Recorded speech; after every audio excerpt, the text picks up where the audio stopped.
para allá. Allí va la invitación. Ahora sí. Muy bien. Ya recibieron la invitación. Vamos a esperar que contesten. Y vamos nosotros acá a conectarnos.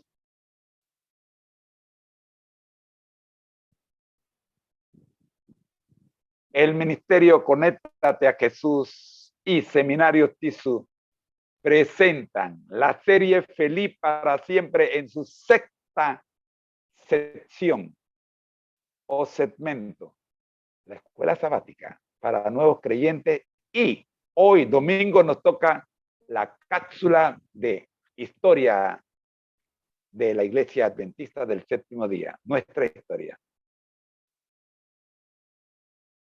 Vamos a orar.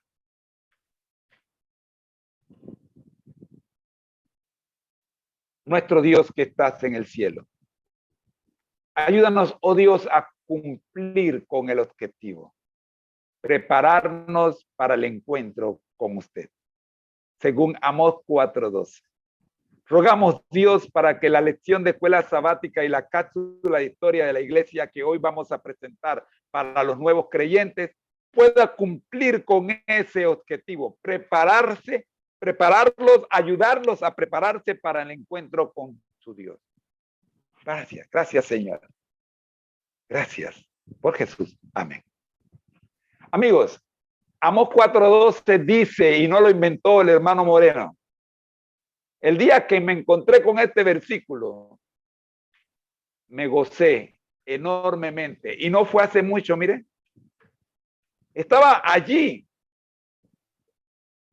Y no recuerdo haberlo leído antes. Pero dije, aquí está el propósito de todo lo que hacemos. Aquí está el objetivo de lo que estamos haciendo de este lado de la eternidad. El versículo dice, por tanto, de esta manera te haré a ti, oh Israel. Y porque te he de hacer esto, prepárate para venir al encuentro de tu Dios, oh Israel. ¿Qué es lo que el Señor quiere hacernos? Cuando yo reviso, me encuentro que en Malaquías dice, abriré la ventana de los cielos y derramaré sobre ti bendiciones hasta que sobreabunde, pero tú no estás preparado para tanta lluvia. Puede ser que si dejo caer demasiada agua sobre ti, te haga daño, inunde tu casa y necesites ser rescatado. Por eso necesito que te prepare para recibir lo que tengo para ti. Mira que el versículo dice, por tanto, de esta manera te haré a ti, oh Israel. ¿Qué? El Señor quiere hacer, el Señor quiere transformar a Israel. Y porque te he de hacer, o sea, porque te he de hacer esto, o sea, te he de transformar, prepárate para venir al encuentro de tu Dios, oh Israel. Miren cuántas veces aparece en este solo versículo con quién el objeto de la bendición de Dios es para Israel, tú y yo, el Israel moderno, el Israel espiritual. ¿Sabes por qué? En Juan capítulo 1, versículo 4 al 11, está la razón. Permíteme leerlo desde el versículo 1 para no perder el contexto del texto. Dice así, mira, ponme atención. En el principio era el verbo, y el verbo estaba con Dios, y el verbo era Dios. Este estaba en el principio con Dios. Todas las cosas por medio de él fueron hechas, y sin él nada de lo que ha sido hecho fue hecho. Hasta allí es el contexto del texto que ahora te voy a leer. Mira quién está hablando. Está hablando de el verbo. Y está diciendo que el verbo estaba con Dios y que el verbo era Dios. ¿Y qué pasó con ese verbo que estaba con Dios y que era Dios? Mira lo que ocurre. Verso 4 en adelante. En él estaba la vida. ¿Estás conmigo? Y la vida era la luz de los hombres. ¿Estás conmigo? La luz resplandece en las tinieblas y las tinieblas no la dominaron. Verso 6. Hubo un hombre enviado por Dios, el cual se llamaba Juan. Escucha. Aquí aparece un nuevo personaje. Un nuevo personaje. Uno que fue enviado por Dios, pero que era un hombre. Mira que al principio era el verbo. Era el verbo que estaba con Dios. Era el verbo Dios. El verbo dice que era la luz. Y era la luz de los hombres. Y la función de la luz era devorar las tinieblas, dominar las tinieblas y disipar las tinieblas, correcto. Pero ahora hay un paréntesis, se hace un paréntesis para llamar la atención de un hombre llamado Juan. ¿Qué dice de este hombre? Que fue enviado por Dios. Lo primero que dice es que fue enviado por Dios. Y le pone nombre, Juan. ¿Y qué dice de él? Versículo 7. Este vino como testigo para dar testimonio de la luz a fin de que todos creyeran por medio de él. Un hombre que viene en función de testigo quiere decir que es un hombre que ve, vio, escuchó y conoce lo que va a decir. ¿De quién va a decir? ¿De quién va a hablar? En otras palabras, cumple la función de mensajero. ¿Qué pasó con este hombre? Dice, él era la luz. Él no era la luz. Ah, gracias. ¿De quién está hablando? De Juan. Él no era la luz, sino un testigo de la luz. ¿Estamos claros? ¿Qué pasó? Versículo 9. La luz verdadera que alumbra a todo hombre venía a este mundo. Oh, no era Juan la luz verdadera. Él era solo un testigo de la que podía dar testimonio de quién era la luz verdadera. ¿Estás conmigo? Verso 10. En el mundo estaba y el mundo fue hecho por medio de él. Esto me regresa al versículo 3. Todas las cosas por medio de él fueron hechas y sin él nada de lo que ha sido hecho fue hecho. En él estaba la vida, dice el versículo 4, y la vida era la luz de los hombres. No estoy hablando de Juan, estoy hablando del verbo que era Dios, que estaba con Dios y que por él fueron hechas todas las cosas. Pero el verso 10 termina diciendo, pero el mundo no lo conoció. Anda. Estamos en problema. Él se hizo conocer por medio de Juan. Quiso que el mundo lo conociera por medio de Juan. Pero el mundo rechazó a Juan. Y al rechazar a Juan, lo rechazaron a él. Entonces, como rechazaron a Juan, ¿qué ocurrió? Mire lo que dice el versículo 11, que es donde quiero llegar. ¿Por qué Amós 4:12 se escribe? Porque Amós 4:12 te está diciendo, prepárate para el encuentro de tu Dios. Oh Israel. Israel fue advertido que venía una fecha en la que se iban a encontrar con Dios, con su Dios. Y el versículo 11 de Juan dice lo que ocurrió ese día. Escucha. Mas a todos, perdón, dice, a los suyos vino, pero los suyos no le recibieron. Ándala. ¿Por qué no lo recibieron? Porque pasaron por alto Amós 4:12. No se prepararon para recibirlo.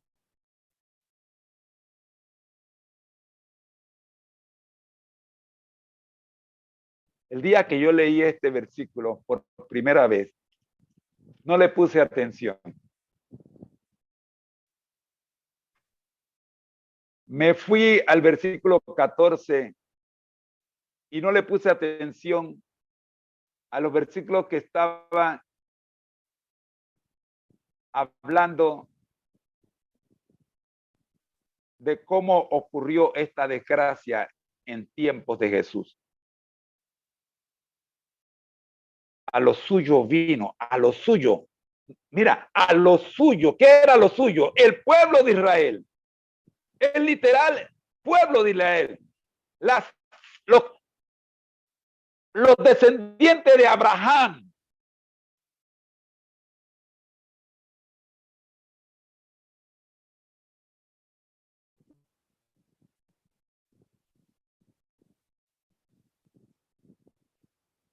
Es posible que por este solo capítulo en la Biblia sea la razón por la cual el Nuevo Testamento no es admitido en el pueblo de Israel literal.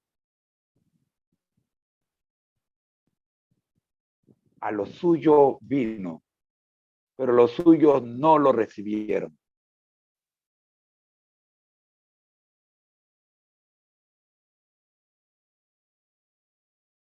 El versículo 11 tiene un comentario en la versión Andrews que dice, lo suyo, al pueblo y la tierra elegidos por él. Los suyos, ahora dice, primero lo suyo. ¿Quién era lo suyo? Al pueblo y la tierra elegidos por él. Lo suyo, singular. Ahora dice, y los suyos, pero los suyos no lo recibieron. Ahora va al plural, los suyos no lo recibieron. Se nos anticipa aquí el rechazo de su propio pueblo elegido. Escucha bien. Te voy a decir lo que yo entiendo. Lo suyo, el pueblo de Israel literal. Y lo suyo, nosotros. La historia se va a repetir. Nuevos Juanes se presentarán a tu puerta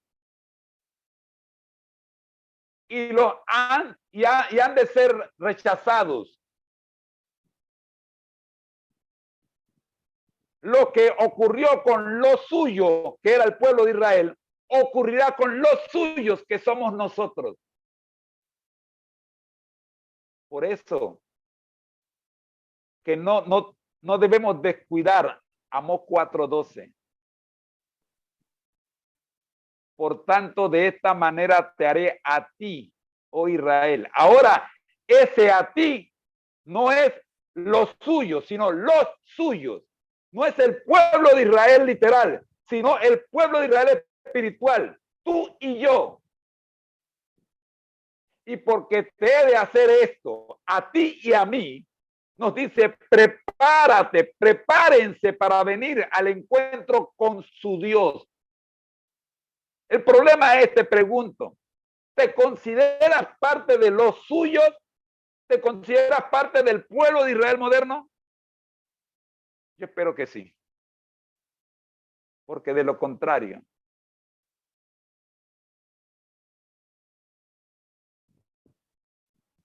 mira, ¿cómo te digo esto? Versículo 12.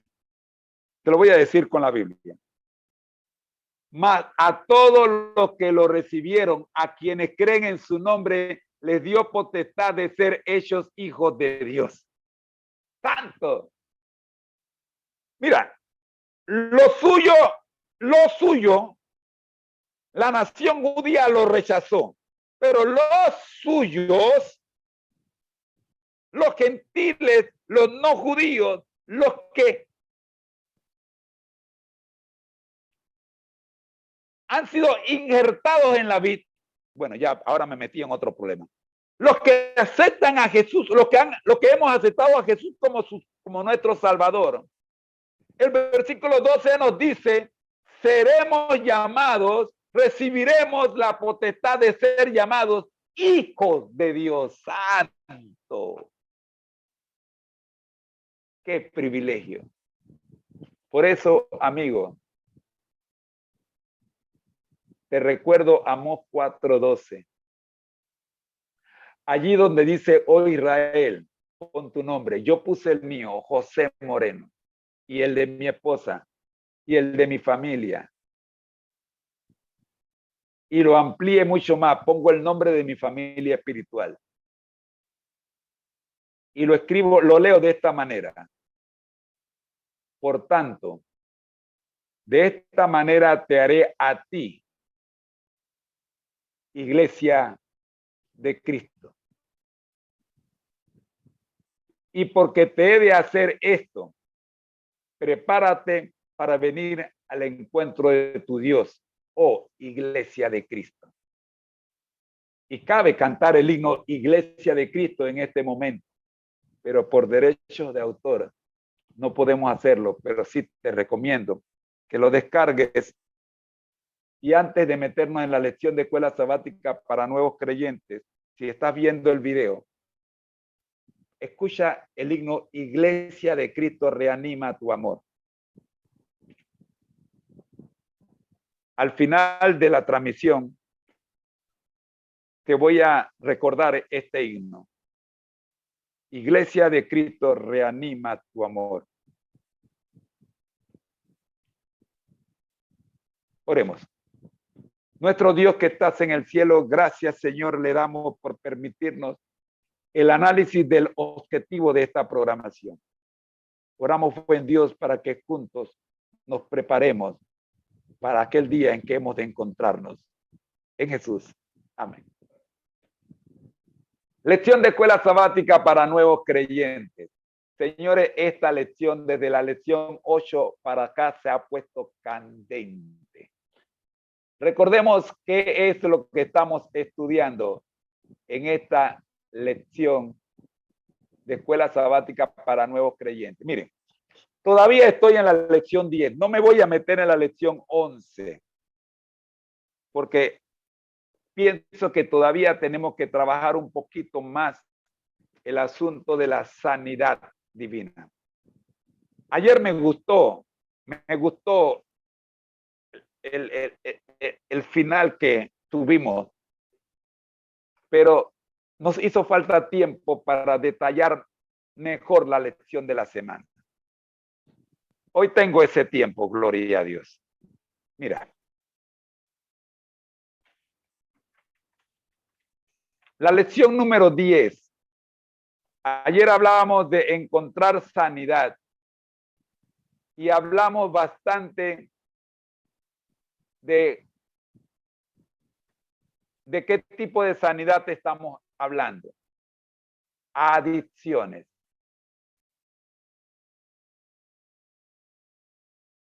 Sin embargo,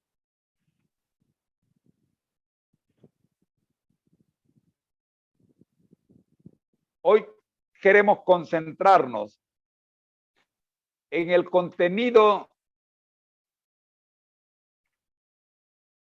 visto durante la semana, cuando hablamos de buenas y malas noticias, el punto de inicio, las palabras de Jesús sanan, derrotar nuestros deseos pecaminosos y Dios ten misericordia de mí. Estos son los 5 puntos que hemos tocado en la semana y que ayer nos quedamos solo en el primero, buenas y malas noticias. Ese punto lo vamos a dejar a un lado. Vamos con un punto de inicio, página 84. Con respecto a las adiciones propias, la gente suele decir, eso yo puedo dejarlo en cualquier momento. Cuento. Cuando una persona no reconoce su necesidad, resulta prácticamente imposible que pueda vencer su problema. Repito, ustedes saben que yo soy de la vieja guardia cuando se usaban discos de estos sanetato y el disco se rayaba y se repetía lo mismo. Bueno, te voy a repetir lo que ya dije, como un disco rayado. Con respecto a las adiciones propias, la gente suele decir, eso yo puedo dejarlo en cualquier momento. Cuando una persona no reconoce su necesidad, resulta prácticamente imposible que pueda vencer su problema. Si no reconocemos nuestra propia realidad, nunca podremos saber realmente en qué sentido debemos cambiarla. Yo sé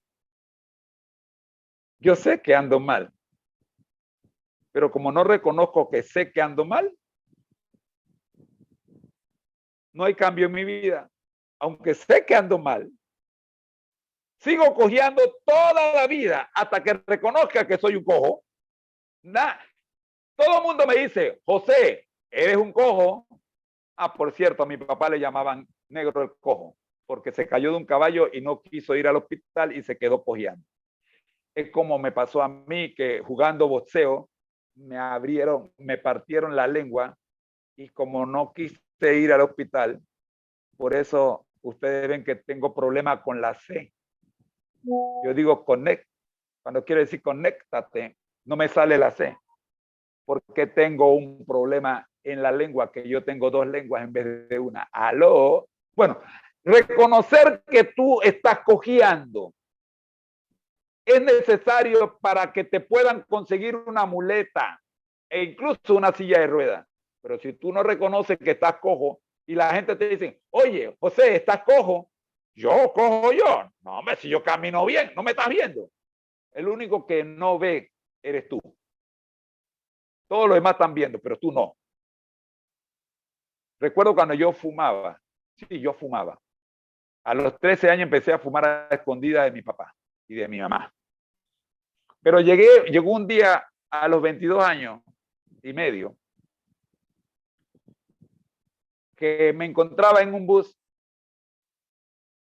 y tenía mi Biblia en la mano, pero en los bolsillos de la camisa tenía 2 paquetes de cigarrillos. Y me dije, oye, ¿cómo es posible que la gente te está viendo con la Biblia en la mano y cuando levantan la vista un poquito más arriba te ven con un cigarrillo en la boca? ¿Cómo es eso? Eso no combina. ¿Qué estás haciendo con tu vida? Eres un hipócrita. Eres un verdadero hipócrita. Yo iba sentado en el asiento de atrás del conductor. Y el Espíritu Santo me dijo, bótalos. Bueno, ensucié la ciudad, pero limpié mi corazón. Tomé los 2 paquetes de cigarrillos y los tiré por la ventana. Más nunca he vuelto a fumar. 3 meses después de haberme bautizado, el Señor me dio las fuerzas necesarias para limpiarme, porque reconocí reconocí que estaba siendo un hipócrita. Yo no sé si tú me estás captando. Es de valiente reconocer su error. Eso es ser valiente ante los ojos de Dios. Si tú quieres sanidad, tienes que reconocer que eres un cojo, que tienes una necesidad. No te estoy pidiendo que te pares en una plataforma y digas, no, te estoy pidiendo que dobles la rodilla y confieses tu pecado, que es lo que vamos a hablar el día de hoy. Primera de Juan 1, 8 y 9.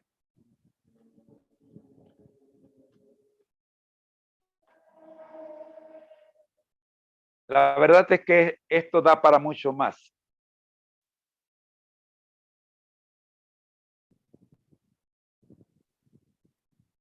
Vayamos ahora a las palabras de Jesús sana. Solo estamos haciendo un repaso de lo visto en la semana, así que no me pidan que vea todo. Yo sé que ustedes tienen la cartilla para nuevos creyentes, pero acá solo estamos haciendo un repaso. Hoy corresponde iniciar la lección 11, pero tenemos que quedarnos en la lección 10 porque no la hemos terminado. Palabras de Jesús, las palabras de Jesús sanan. Quienes se consideraban pecadores eran atraídos a la presencia de Jesús, mientras que los que se creían justos y buenos, aferrándose a tradiciones y prácticas religiosas de origen humano, tenían que vérselas con las advertencias del Señor sobre el grave riesgo que corrían de perder la vida eterna. Esto lo podemos ver en Mateo 23, 25 al 28. Con cuánta dureza condenó Jesús la aparente forma de entender la religión y de los escribas y fariseos. ¿Qué hizo aquel hombre cuando vio a Jesús? El relato habla de un hombre endemoniado. En Mateo 5, en Marcos 5 del 1 al 20. ¿Qué le dijo Jesús al endemoniado que lo tenía poseído? ¿Cuán completa fue el sanamiento llevado a cabo por Jesús? Mire, aquel hombre estaba tan controlado por las fuerzas del demonio que ni siquiera podía pedir ayuda. Lo único que pudo hacer fue correr hacia Jesús y caer ante él de rodillas. ¿Me estás captando? Cuando estás poseído por un demonio, por el demonio de cualquier adicción, es casi imposible reconocer que necesitas ayuda. Es casi imposible pedir ayuda. Pero todavía, mira la benevolencia del Espíritu Santo, que te deja un espacio para que puedas correr y caer de rodillas a los pies de Jesús. Santo. En segunda de Pedro 1, 3 al 4, se nos dice, su divino poder, al darnos el conocimiento de aquel que nos llamó por su propia gloria y potencia, nos ha concedido todas las cosas que necesitamos para vivir como Dios manda. Así Dios nos ha entregado sus preciosas y magníficas promesas para que ustedes, luego de escapar de la corrupción que hay en el mundo debido a los malos deseos, lleguen a tener parte en la naturaleza divina. Hacer que nuestra mente se espacie en las preciosas y magníficas promesas de Dios tendrá un profundo efecto en nuestras vidas. Y el Espíritu Santo obra en unión a la palabra escrita con el fin de transformar la mente. Los primeros 3 pasos de los 12 adoptados por los alcohólicos anónimos, nos dicen: reconozco que nada podemos respecto al alcohol o otras adicciones y que nuestras vidas están fuera de control. 2, creemos que un poder mayor que nosotros puede devolvernos la cordura. Y 3, hemos decidido entregar nuestra vida y nuestra voluntad y nuestra vida al cuidado de Dios. Reflexionemos sobre estos 3 puntos y llevemos nuestro testimonio el sábado a nuestros hermanos de iglesia. Y cerramos con derrotar nuestros deseos pecaminosos. Marvin Moore, en su libro El dragón que todos llevamos por dentro, cómo vencerlo, explica cuáles son los pasos básicos que hemos de seguir a fin de que podamos alcanzar la victoria sobre el pecado. He aquí los pasos que propone.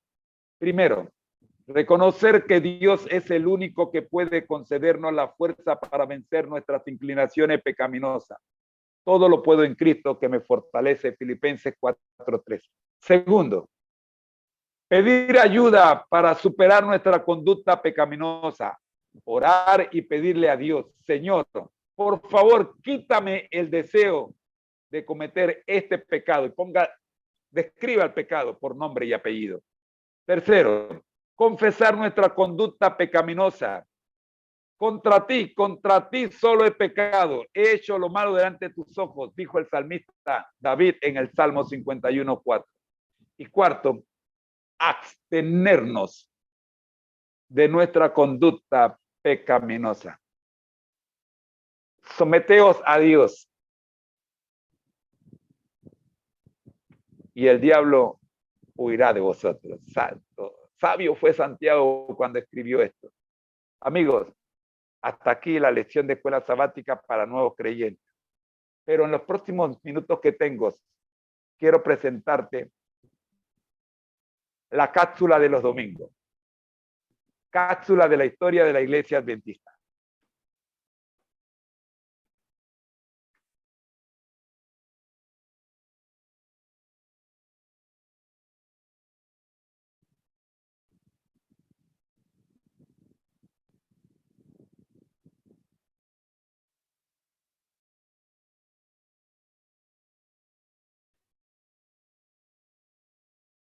En esta cápsula de hoy nos encontramos en la página 86. Ya hemos visto la página 11, la 21, la 30, la 37, la 44, la 62, la 68, 77 que vimos la semana pasada y hoy nos toca la 86. Ya nos pusimos al día, estábamos atrasadísimos, ¿verdad? Bien, ¿qué nos dice para hoy la cápsula de la historia de la Iglesia Adventista? Después del Gran Chasco, 1844, un pequeño grupo de mileritas continuó escudriñando la Biblia. Así descubrió que los cálculos de William Miller habían sido básicamente acertados, pero que lo que había de ocurrir aquel año no era la segunda venida de Cristo, sino el inicio en el cielo del juicio investigador. Luego fueron redescubriendo las verdades del sábado, de la inmortalidad condicional, de que nuestro cuerpo es el templo del Espíritu Santo, del verdadero bautismo, de la genuina mayordomía cristiana. Pero no era suficiente con tener doctrinas en común. Se necesitaba una organización que unificara esfuerzos y estableciera formas de protección contra intruismo y desviaciones personalistas. Así se constituyó la Asociación General en el año 1863. Es el máximo órgano de dirección de la Iglesia Adventista del Séptimo Día. Su presidente y la junta directiva es elegida de forma democrática y representativa de toda la feligresía mundial, cada 5 años en ocasión de un congreso mundial. La invitación es para que te quedes con nosotros cada domingo, que nos toca leer estas cápsulas. Este domingo, o sea, hoy, nos correspondía leer la 93, aclarando lo que dije al principio. Pero todavía seguimos una semana atrasados porque el Espíritu creyó conveniente repetir la cápsula de la semana pasada, por cuanto debemos entender claro que Dios es un Dios de orden. Y si bien antes de 1863 se conocieron verdades y cada quien las aplicaba como bien le parecía, a partir de 1863 se organizó ese grupo de creyentes que fueron chasqueados como la iglesia adventista del séptimo día. Por lo tanto, no fue la iglesia adventista del séptimo día la que pasó por el chasco, pero sí fue la que resultó del chasco. El resultado del chasco produjo que la profecía se cumpliera. ¿Cuál era la profecía? El surgimiento del pueblo moderno, el pueblo espiritual que Dios tendría en los tiempos finales. Gloria a Dios. Por eso el Espíritu Santo ha querido que se repita esta cápsula, para que sepas que como pueblo adventista del séptimo día, no nacimos en 1844, sino en 1863. Vamos a seguir hablando de qué ocurrió en 1863 el próximo domingo. Por hoy, hasta aquí. Si tienes el libro, puedes ir leyendo la página 93, que es donde está la cápsula correspondiente a esta semana que leeremos el próximo domingo. El Señor te bendiga. Oremos. Gracias, Señor, por la lección de escuela sabática para nuevos creyentes. ¡Wow! Nos hemos gozado, Señor, grandemente con esta lección número 10. Y al prepararnos para estudiar la lección número 11 a partir de mañana, te pedimos, oh Dios, tu dirección. En el nombre del Padre, del Hijo y del Espíritu Santo. Amén. Amigos, buenos días. Soy su hermano en Cristo, José Moreno, y esta ha sido una presentación del Ministerio Conéctate a Jesús. Como siempre, les recordamos que a continuación tendremos la escuela sabática regular. En un minuto te llega la invitación. Por favor, espérala. Voy a cerrar y regreso. Bendiciones. De paso, feliz día.